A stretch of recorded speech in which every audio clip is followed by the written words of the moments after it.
Okay, Lala. Perfect sa malamig na panahon ng pag-midnight start natin ngayon. Ano? Itong putahing ito nagawa sa noodles at mainit na sabaw na mula pa sa mga Chino.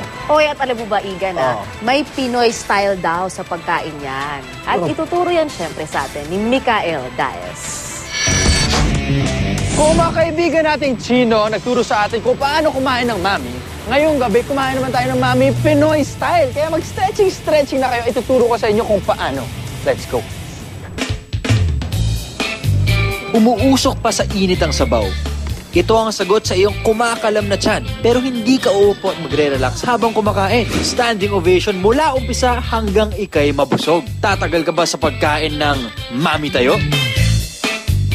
Mas mabilis pa kaysa sa fast food ang pagdating ng iyong pagkain. Dahil iaabot lang sa iyo ito pagka-order mo. Pero ang hari ng tayuan, si Tatay Eugene. Isang dekada nang nakapwesto si Tatay dito para magtinda. Kadalasan ko suki talaga mga affordable yung pagkain. Mga gwardiya, janitor, tricycle driver. Meron akong suki, taxi driver. Customer dito na manager ng bangko, call center. Dito sila kumakain. Siyempre para may iba naman siguro.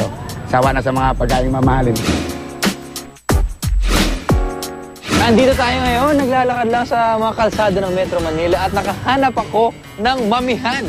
Tikman natin ang kanyang mami. Ano bang gamit nyo dyan? Ano po siya? Laman ng baka, tapos balat, tapos palalambutin ko siya, tapos hihiwain na maliliit.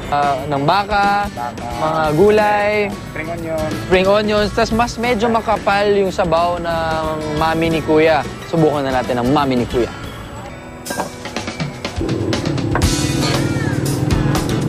Para sa akin, medyo sumusobra yung alat niya. Pero yung panlaban lang dyan, lalagyan ko lang ng extra noodles. Pero yung gusto ko dito yung lasa ng karne niya. Yung baka na linagay niya, malakas yung lasa niya. Para siguro matagal niya pinakuluan, tapos napakalambot niya.